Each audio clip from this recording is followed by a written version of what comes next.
Jeffrey Epstein n'était pas un accident du système. Il en était le produit. Tous ces documents révèlent une conspiration totale, un empilement de protection, de silence, de compromis qui, mis bout à bout, produit l'impunité. L'aspect le plus dérangeant de toute cette affaire, c'est assurément le côté religieux, rituelique, maléfique. Qu'est-ce qu'ils ont créé, invoqué ou alimenté? Je pense que c'est ça qui devrait plus nous faire peur. Fin janvier 2026, ce que l'on appelle désormais les dossiers Epstein n'est pas une fuite. Il s'agit de la plus vaste divulgation officielle jamais réalisée sur l'affaire Epstein. Plus de 3 millions de pages rendues publiques accompagnées d'environ 2000 vidéos et 180 000 images issues directement des enquêtes fédérales menées pendant plus de 25 ans. Une masse de documents inédits qualifiés de publication finale par le département de la justice américaine, même si on sait très bien qu'ils n'ont pas tout montré, on le sait. Déjà même que les documents sortis sont largement censurés, donc imaginez bien le reste. Cette publication répond à une obligation légale, l'Epstein File Transparency Act, une loi qu'on a forcé Donald Trump à signer. Le Congrès américain l'a forcé à signer ça le 19 novembre 2025, qui impose de rendre public la majorité des documents liés aux enquêtes Epstein. Autrement dit, cette révélation n'est pas un acte de courage politique, mais une contrainte juridique imposée, arrachée sous la pression de l'opinion publique, des familles des victimes et d'un climat de défiance généralisé envers les institutions américaines. Et déjà, dès le départ, un premier malaise apparaît. Le gouvernement publie ces documents avec un mois de retard par rapport au délai légal prévu. Un retard officiel justifié par la complexité du travail de rélecture et de censure. Mais politiquement, c'est déjà explosif. Les démocrates comme les républicains accusent l'administration de retenir des informations sensibles. La promesse de transparence arrive tard et partiellement, vu qu'il y a une partie des documents qui sont censurés. Oui, des documents ont été publiés massivement, mais ce n'est pas tout pour autant. Parce que sur environ 6 millions de pages existantes, près de la moitié, soit 3 millions, restent retenus, censurés de noir en fait. Les raisons évoquées sont multiples. Protection des victimes, secret professionnel avocat-client, présence de contenus illégaux, notamment de matériel pédopornographique. Bon, on va dire que ces rétentions sont légitimes. Le problème, c'est que ça nourrit un soupçon central, celui d'une vérité révélée par couche, mais jamais dans son intégralité. C'est ça le problème. Déjà, ils nous sortent tout ça, mais honnêtement, qui va lire 3 millions de pages? Ils font ça pour nous saturer d'informations. Ils savent ce qu'on cherche, les noms des gens, leurs pratiques. Mais bon, ils nous balancent tout ça comme ça pour qu'on en fasse des anecdotes de table, non? Parce que aller fouiller 3 millions de fichiers, c'est extrêmement difficile. Le contenu publié est de toutes sortes. On y retrouve des rapports internes du FBI, des documents du département de la justice, des transcriptions entretenues avec les victimes, les témoins, des informateurs, des chaînes d'email et de messages, des logs de communication, des enregistrements de vol ainsi que des preuves matérielles saisies de perquisition. Mais tout ça n'a pas la même valeur. Tout le monde a parlé des documents qui ont fuité dans l'affaire Epstein, mais le plus intéressant c'est ce que la communauté a réussi à créer en seulement quelques jours. Si vous allez sur ce site, vous pourrez accéder à la boîte mail de Jeffrey Epstein. Ensuite, si vous cliquez sur J-Photo, vous aurez accès à des milliers de photos, qu'on peut même filtrer grâce à la reconnaissance faciale. En cliquant sur J-Drive, vous aurez accès à tous les documents et fichiers de l'affaire. Ensuite, J-Amazon recense tout son historique d'achat. Et si vous cliquez sur Gemini, vous aurez accès à une IA qui a été entraînée sur tous les documents de l'affaire. Mais le plus fou, c'est JVR, qui permet de visiter sa propriété avec des images 3D. Une grande partie de ces documents correspond à des signalements, des tips non vérifiés, des échanges sociaux, parfois sensationnels, parfois vide juridiquement. Le Dodge insiste lourdement sur ce point. Mention ne signifie pas culpabilité. Ce n'est pas parce qu'un nom sort que ça signifie que la personne est coupable. Par exemple, Dieudonné Mbalambala, son nom est sorti, mais en tant que victime d'un complot étatique visant à le faire taire. Par exemple. Pourtant, malgré ces précautions, la publication provoque un choc parce que ça confirme en fait une chose essentielle. L'affaire Epstein n'était pas une anomalie judiciaire, mais un système suivi, documenté, connu et pourtant laissé prospérer pendant des années. Et voyez-vous, en ce moment, il y a cette histoire Epstein qui est une honte absolue, qui est tellement dégoûtante qu'on a presque honte quand on en lit le contenu. Et je ne sais pas si des fois on le supporte bien longtemps, au-delà d'une ligne ou deux, tellement c'est écœurant. Comment une chose pareille a-t-elle pu être possible? Comment autant d'importants ont pu voir, savoir, je ne dis pas participer, voir, savoir, et ne rien faire, et au contraire, se vautrer par terre pour essayer d'avoir les faveurs de ces réseaux qui fonctionnaient d'un bout à l'autre de l'Europe et des Amériques. Alors j'ai lu le journal Le Monde aujourd'hui parce que je commençais à m'énerver de voir que depuis 3-4 jours que les papiers sont sortis en France, quick, rien, personne n'en parle. Rien, par-ci par-là, un petit écho. Pourquoi le chef de l'État écrit-il à ces gens pour leur demander des idées disruptives? C'est curieux. Et puis ces gens qui discutent entre eux. Et il y a même un, on parle de moi. Alors c'est que c'est chaud, hein.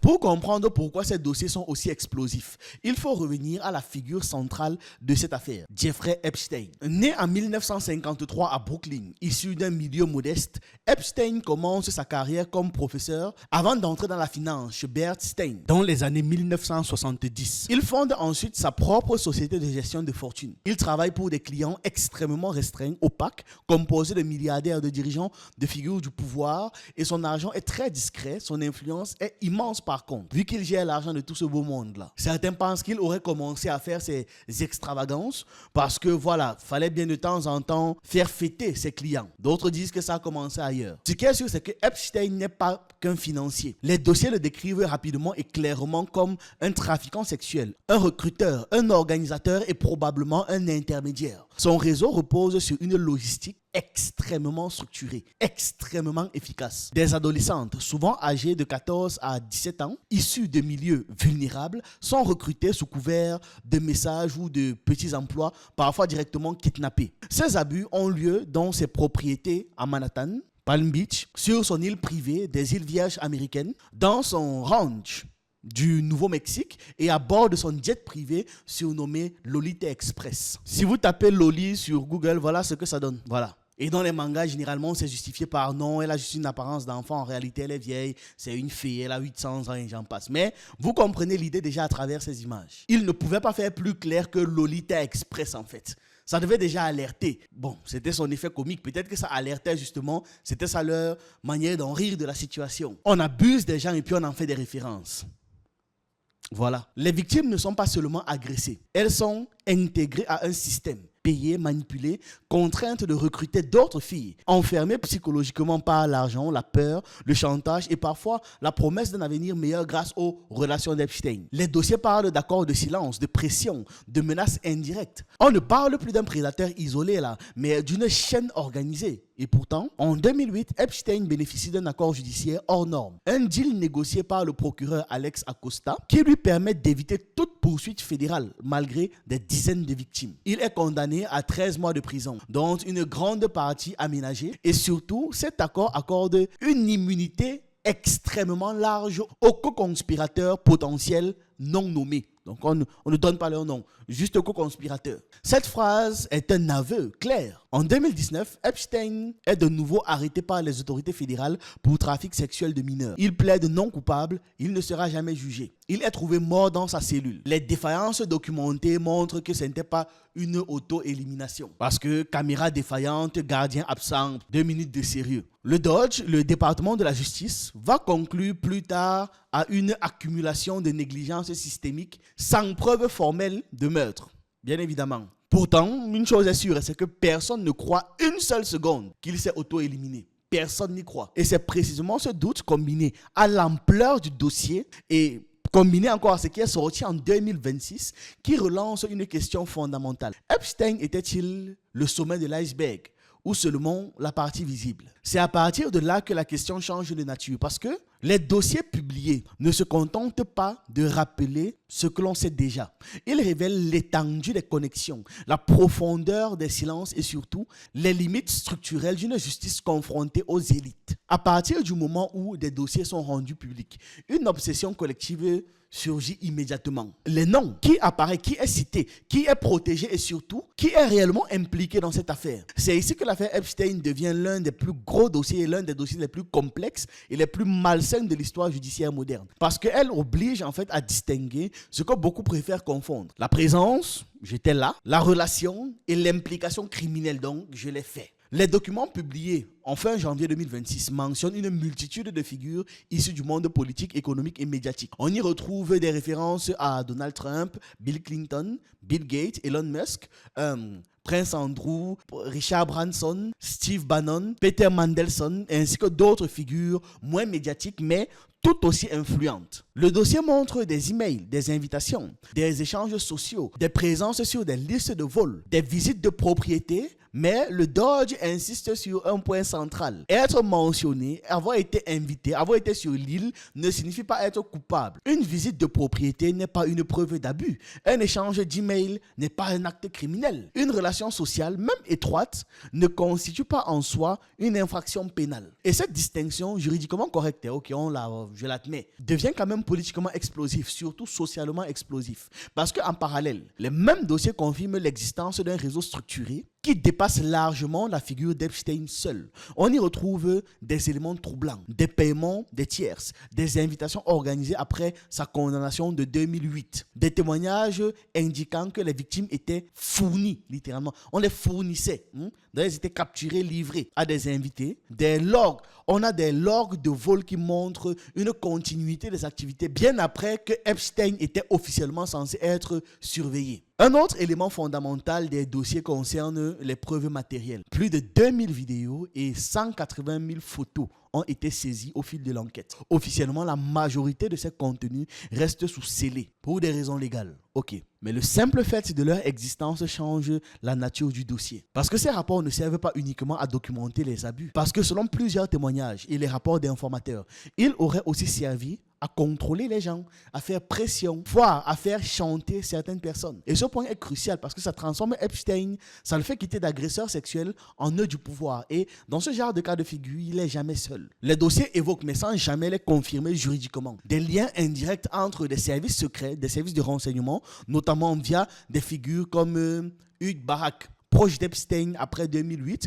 ou à travers l'héritage trouble de Robert Maxwell, le père de Ghislaine Maxwell. Des rapports d'informateurs mentionnent des hypothèses d'espionnage, de collecte de compromission, donc d'éléments capables de compromettre quelqu'un, d'opérations de chantage à grande échelle. Et ce malaise est renforcé par ce que les dossiers ne livrent pas. Il n'existe toujours aucune liste de clients officielle. Le département de la justice américaine affirme que cette liste n'a jamais existé sous forme de liste. Pourtant, des brouillons d'actes d'accusation datant de 2008 montrent que des crimes graves avaient été identifiés mais volontairement non poursuivis. L'immunité accordée à des co-conspirateurs non nommés reste l'un des angles morts de toute cette affaire. Au final, cette deuxième couche d'iceberg révèle une vérité dérangeante. Le système judiciaire américain sait beaucoup de choses, mais ne peut ou alors ne veut traduire qu'une petite partie des gens en justice. Les noms circulent, les connexions sont documentées, les abus sont établis, mais la responsabilité pénale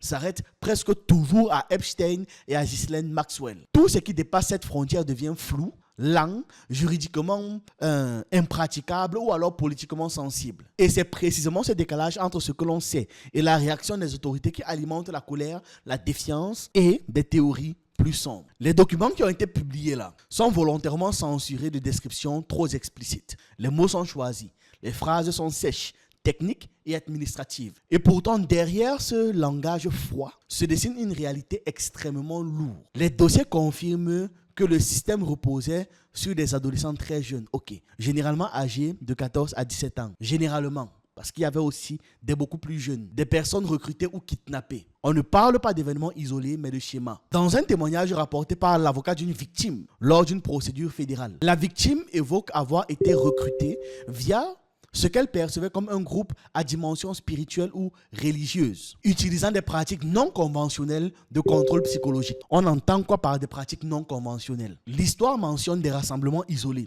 une atmosphère étrange et la présence de symboles ou de structures inhabituelles sur l'île. Ces éléments ont ensuite été identifiés par certains internautes comme la preuve d'activité occulte. Un bâtiment bleu et blanc, souvent qualifié de temple, a cristallisé ces différentes théories. Un autre point concerne les échanges d'emails datant de 2017, évoquant l'envoi de fragments de Kiswa, le tissu sacré qui couvre la Kaaba à la Mecque, depuis l'Arabie Saoudite vers Epstein. Ces pièces auraient transité via des intermédiaires émiratis. Un troisième élément fréquemment cité concerne l'existence d'un compte bancaire mentionné sous le nom de Baal. Ce nom associé dans une tradition à l'ancienne divinité cananéenne. C'était une autre preuve d'une pratique symbolique ou rituelique liée à des échanges de pouvoir. Et les documents bancaires montrent effectivement des transactions associées à ce compte, notamment via la JP Morgan Chase. On parle de mutilation, de découpe d'enfants pour les manger vivants.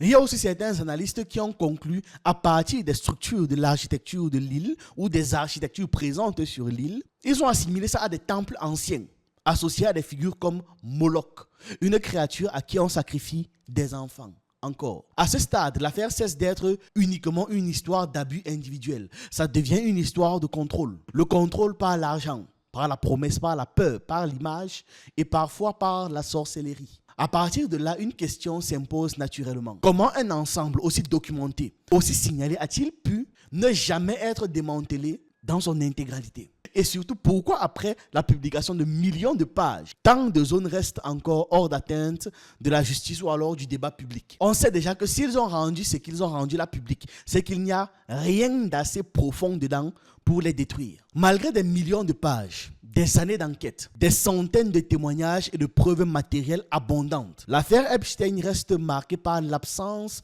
de conséquences majeures pour les cercles de pouvoir qui gravitent autour du dossier.